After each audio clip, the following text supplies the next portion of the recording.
ഇന്നത്തെ നമ്മുടെ വീഡിയോ സർവ്വസാധാരണമായി കൊണ്ടിരിക്കുന്ന ആരോഗ്യ പ്രശ്നങ്ങളിലൊന്നായ നെഞ്ചിരിച്ചിലിനെയും വായ്പുണ്ണിനെയും കുറിച്ചാണ്. ചെറിയ കുട്ടികൾ മുതൽ മുതിർന്നവർ വരെ ഇതിൻ്റെ പിടിയിലാവാനുള്ള പ്രധാന കാരണം നമ്മുടെ ജീവിതശൈലിയും ആഹാര രീതിയും തന്നെയാണ്. എന്നാൽ അത് മനസ്സിലാക്കാതെ പരസ്യങ്ങളിൽ കാണുന്ന മരുന്നുകളൊക്കെ വാങ്ങിച്ചു കഴിച്ചും അതുപോലെ തന്നെ സ്വയം ചികിത്സകളൊക്കെ ചെയ്തും ചെറിയൊരു നെഞ്ചിരിച്ചിലിനെ വലിയ ആരോഗ്യ പ്രശ്നങ്ങളിലേക്ക് കൊണ്ടുവന്നെത്തിക്കുന്നവരാണ് പലരും. നെഞ്ചരിച്ചലിനെ ഓരോരുത്തരും ഓരോ രീതിയിലാണ് പറയുന്നത്. അസിഡിറ്റി, ഉരുണ്ടുകയറ്റം, പുളിച്ചു തകട്ടൽ എന്നിങ്ങനെ നീണ്ടുപോകും അതിൻ്റെ ലിസ്റ്റ്. ചെറിയൊരു നെഞ്ചരിച്ചൽ ഉണ്ടാകുമ്പോൾ എല്ലാവരും ചിന്തിക്കുന്നൊരു കാര്യമുണ്ട്, ഇതിനൊക്കെ ഡോക്ടറെ കാണേണ്ട ആവശ്യമുണ്ടോ? ഇനി അഥവാ ഡോക്ടറെ കണ്ടാലോ? ഡയറ്റ് റെസ്ട്രിക്ഷൻസ് പറയുന്ന ഡോക്ടർമാരെ അധികം ആർക്കും ഇഷ്ടമല്ല. ഞാനൊരു ഹോമിയോ ഡോക്ടർ ആയതുകൊണ്ട് തന്നെ എന്നോട് പലരും ചോദിക്കാറുള്ള ചോദ്യമുണ്ട്, ഞാൻ ഇങ്ങനെ നെഞ്ചരിച്ചിലിൻ്റെ പ്രശ്നമുണ്ട്, ഹോമിയോ മരുന്ന് കഴിക്കണമെന്നും ആഗ്രഹമുണ്ട്, എന്നാൽ ഹോമിയോ മരുന്ന് കഴിക്കുമ്പോൾ കുറേ പഥ്യം നോക്കണ്ടേന്ന്. അവരോടാണ് പറയാനുള്ളത്, അതായത് ഹോമിയോ മരുന്നിനല്ല പഥ്യം നോക്കേണ്ടത്, നിങ്ങളുടെ അസുഖത്തിനാണ്. ഇപ്പോൾ നെഞ്ചരിച്ചിലുള്ള ഒരാൾ ചില ഭക്ഷണങ്ങൾ കഴിച്ചാൽ നെഞ്ചരിച്ചിൽ കൂടുകയും ചില ഭക്ഷണ പദാർത്ഥങ്ങൾ നെഞ്ചരിച്ചിൽ ഉണ്ടാക്കുകയും ചെയ്യുന്നവയാണ്. അതുകൊണ്ട് തന്നെ അങ്ങനെയുള്ള ഭക്ഷണ പദാർത്ഥങ്ങൾ കഴിച്ചുകൊണ്ട് മരുന്ന് കഴിക്കുകയാണെങ്കിൽ താൽക്കാലിക ആശ്വാസം മാത്രമേ നിങ്ങൾക്ക് ലഭിക്കുകയുള്ളൂ. മരുന്ന് നിർത്തുമ്പോൾ നിങ്ങൾക്ക് വീണ്ടും നെഞ്ചരിച്ചിലുണ്ടാകാം.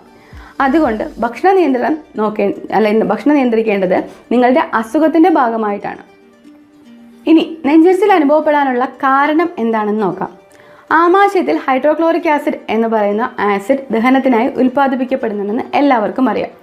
ആമാശയത്തിൻ്റെ ഭിത്തിയെ സംരക്ഷിക്കാനുള്ള സംവിധാനം അവിടെ തന്നെയുണ്ട്. എന്നാൽ തൊട്ടുമുകളിലുള്ള അന്നനാളത്തിൽ ഇത്തരത്തിലുള്ള സംവിധാനങ്ങളൊന്നുമില്ല.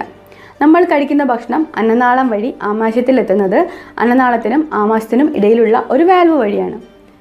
തിരിച്ച് ആമാശയത്തിൽ നിന്നും അന്നനാളത്തിലേക്ക് ഭക്ഷണം സാധാരണഗതിയിൽ വരാറില്ല. എന്നാൽ നെഞ്ചരിച്ചിലുള്ള ഒരാൾക്ക് പകുതി ദഹിച്ച ആസിഡുമായി കലർന്ന ഭക്ഷണം ആമാശയത്തിൽ നിന്നും അന്നനാളത്തിലേക്ക് വരുന്നു. അതുകൊണ്ടാണ് അവർക്ക് നെഞ്ചരിച്ചിലായിട്ടും പുളിച്ചു തകട്ടലായിട്ടുമൊക്കെയുള്ള ലക്ഷണങ്ങൾ അനുഭവപ്പെടുന്നത്. ഇനി ഇങ്ങനെ ഉണ്ടാവാനുള്ള കാരണങ്ങൾ എന്തൊക്കെയാണെന്ന് നോക്കാം. ഞാൻ ആദ്യം തന്നെ പറഞ്ഞു, ജീവിതശൈലിയും ആഹാര രീതിയും കൊണ്ടാണ് നമുക്ക് ഇത്തരത്തിലുള്ള പ്രശ്നങ്ങൾ ഉണ്ടാകുന്നത്. അപ്പം ഒന്നാമത്തെ കാരണം നമ്മുടെ സമയക്രമം തെറ്റിയുള്ള ആഹാര രീതിയാണ്. ഡയറ്റിങ്ങിൻ്റെ ഭാഗമായിട്ടും ജീവിതത്തിലെ തിരക്കുകൾ കാരണവും കൃത്യസമയത്ത് ആഹാരം കഴിക്കാത്തവരാണ് പലരും.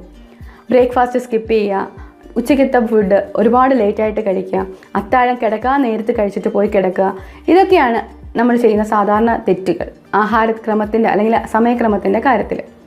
രണ്ടാമത്തെ കാരണം എരിവും പുളിയും കലർന്ന ഭക്ഷണത്തിൻ്റെ അമിതമായ ഉപയോഗമാണ്.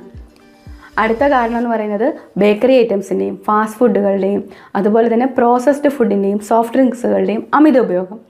ഇതുകൂടാതെ സ്ട്രെസ്സ്, ചില മരുന്നുകളുടെ ഉപയോഗം, അതുപോലെ തന്നെ മദ്യപാനം, പുകവലി എന്നിവയൊക്കെ മറ്റു കാരണങ്ങളാണ്. ഇനി നെഞ്ചരിച്ചിലുണ്ടോ അല്ലെങ്കിൽ നെഞ്ചരിച്ചിലിൻ്റെ ലക്ഷണങ്ങൾ എന്തെല്ലാമെന്ന് നോക്കാം. ആദ്യത്തെ ലക്ഷണം നെഞ്ചരിച്ചിൽ തന്നെയാണ്. അതുകൂടാതെ നെഞ്ചുവേദന അനുഭവപ്പെടുന്നവരുണ്ട്. ഈ നെഞ്ചരിച്ചിൽ ചിലർ അവഗണിക്കാം അല്ലെങ്കിൽ നെഞ്ചരിച്ചിലാണെന്ന് അറിയാതെ പോകാം. ഇതുകൂടാതെ പുളിച്ചു തകട്ടിയ ഒരു വെള്ളം വായിൽ വന്ന് നിറയുന്നൊരു ഫീൽ ഉണ്ടാവാം. അതുപോലെ തന്നെ തൊണ്ട ചൊറിച്ചിലും തൊണ്ടവേദനയും അനുഭവപ്പെടാം. അടിക്കടി തൊണ്ടവേദന വരാം. രാവിലെ എഴുന്നേൽക്കുമ്പോൾ തൊണ്ടയ്ക്കകത്ത് നല്ല വേദന അനുഭവപ്പെടാം. ഉച്ച കഴിയുമ്പോഴത്തേക്ക് അതിന് കുറച്ച് ആശ്വാസം ലഭിക്കും. വീണ്ടും നെക്സ്റ്റ് ഡേ മോർണിംഗ് നമുക്കത് വീണ്ടും അനുഭവപ്പെടാം. ഇതൊരു ലക്ഷണമാണ്. ഇതുകൂടാതെ തൊണ്ട കുത്തിയുള്ള ചുമ, വിട്ടുമാറാത്ത ഈ ചുമയെ നമ്മൾ സാധാരണ ചുമയായി തെറ്റിദ്ധരിച്ച് ഒരുപാട് മരുന്നുകൾ കഴിക്കും. മരുന്നുകൾ കഴിക്കുമ്പോൾ മാത്രം ആശ്വാസം അല്ലെങ്കിൽ കഫ് സിറപ്പുകളൊക്കെ കഴിക്കുമ്പോൾ ആശ്വാസം ലഭിക്കുമെങ്കിലും വീണ്ടും ഈ ചുമ തുടർന്നുകൊണ്ടേയിരിക്കും. ഇത് നമ്മളുടെ ഈ ആഹാരവുമായി ബന്ധപ്പെട്ട് അല്ലെങ്കിൽ വയറിനകത്തുള്ള പ്രശ്നങ്ങൾ കാരണം അസിഡിറ്റി മൂലം ഉണ്ടാകുന്ന ചുമയാണ്. അത് തൊണ്ട കുത്തി തന്നെയാണ് ചുമയ്ക്കുന്നത്. രാത്രിയിലായിരിക്കും ഇത്തരത്തിലുള്ള ചുമ കൂടുതലായി ഉണ്ടാവുക. ഇതുകൂടാണ്ട് വായ്പുണ്ണ് ഉണ്ടാവാറുണ്ട്. വായ്പുണ്ണ് ഉണ്ടാകുമ്പോൾ പല കാരണങ്ങളും നമുക്ക് വായ്പുണ്ണിന് കേട്ടിട്ടുണ്ട്, വൈറ്റമിൻ ഡെഫിഷ്യൻസി പോലുള്ളവ. എന്നാൽ വായ്പുണ്ണിൻ്റെ പ്രധാന കാരണം ഇതുപോലുള്ള അസിഡിറ്റിയുമായി ബന്ധപ്പെട്ടത് തന്നെയാണ്. നമ്മുടെ ആഹാരം നിയന്ത്രിച്ചാൽ മാത്രമേ ഇത്തരത്തിലുള്ള വായ്പുണ്ണ് വീണ്ടും വരാതിരിക്കുകയുള്ളൂ. ഈ പറഞ്ഞ ലക്ഷണങ്ങൾ കൂടാതെ ശ്വാസതടസ്സമായിട്ടും മനം പുരട്ടലായിട്ടും ഛർദിയായിട്ടുമൊക്കെ പല ലക്ഷണങ്ങളും പലർക്കും അനുഭവപ്പെടാം. അപ്പം ഈ ലക്ഷണങ്ങളിൽ ഏതെങ്കിലുമൊക്കെ നിങ്ങൾക്കുണ്ടെങ്കിൽ നെഞ്ചരിച്ചിലുണ്ടെന്ന് നമുക്ക് അനുമാനിക്കാം. ഇനി നെഞ്ചരിച്ചിൽ നിന്ന് രക്ഷ നേടണമെങ്കിൽ അല്ലെങ്കിൽ നെഞ്ചരിച്ചിൽ പൂർണ്ണമായും ഒഴിവാക്കണമെങ്കിൽ നമ്മൾ എന്തെല്ലാം ചെയ്യണമെന്ന് നോക്കാം. ജീവിതശൈലിയിലും ആഹാരക്രമത്തിലും മാറ്റങ്ങൾ വരുത്തിയാൽ ഒരു പരിധിവരെ നെഞ്ചരിച്ചിലിനെ നമുക്ക് നിയന്ത്രിക്കാം.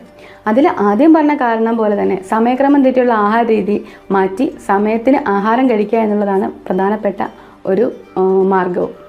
അതായത് നമ്മൾ കൃത്യസമയത്ത് ആഹാരം കഴിക്കുക. രാവിലത്തെ ബ്രേക്ക്ഫാസ്റ്റ് 8:30 മുമ്പെങ്കിലും കഴിക്കുക.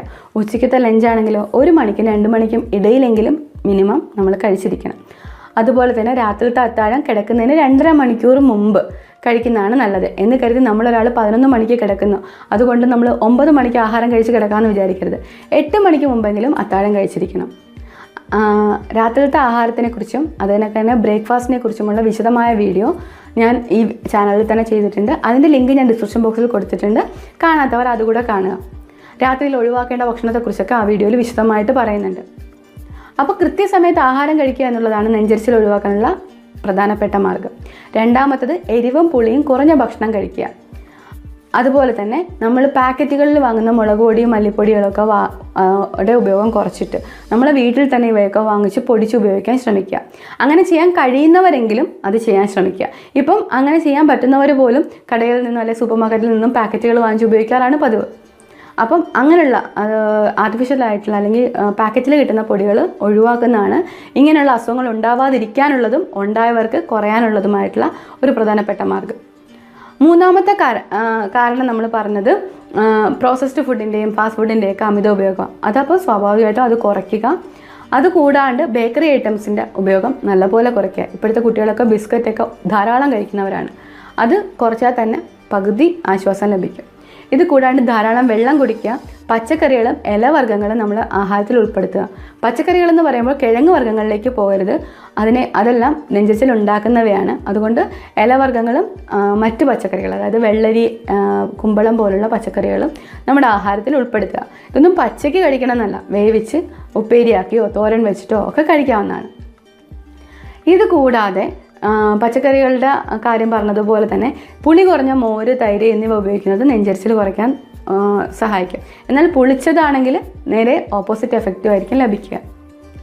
നല്ല ഉറക്കം ലഭിക്കുന്നതും സ്ട്രെസ്സ് കുറയ്ക്കുന്നതും നെഞ്ചരിച്ചിൽ കുറയാൻ സഹായിക്കും. ഇത് കൂടാതെ മരുന്നുകളുടെ സപ്പോർട്ട് വേണ്ട നെഞ്ചരിച്ചിലാണെങ്കിൽ, അങ്ങനെയുള്ള സ്റ്റേജിലാണെങ്കിൽ നിങ്ങൾ മരുന്നുകൾ ഉപയോഗിക്കുക തന്നെ വേണം. ഹോമിയോപ്പതിയിൽ നെഞ്ചരിച്ചിലിന് വിദഗ്ധമായ ചികിത്സ ലഭ്യമാണ്.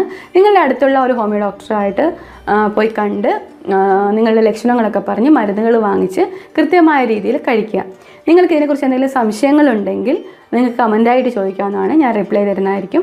അതുപോലെ തന്നെ ഇതുപോലുള്ള ആരോഗ്യ പ്രശ്നങ്ങളെക്കുറിച്ച് അറിയാൻ താല്പര്യമുണ്ടെങ്കിൽ അതിനെക്കുറിച്ചും കമൻറ്റ് ചെയ്യാവുന്നതാണ്. നമുക്ക് തുടർന്നുള്ള വീഡിയോയിൽ അതൊക്കെ ഉൾപ്പെടുത്താവുന്നതാണ്. അപ്പം അടുത്ത വീഡിയോയിലൂടെ കാണുന്നതായിരിക്കും. ബൈ.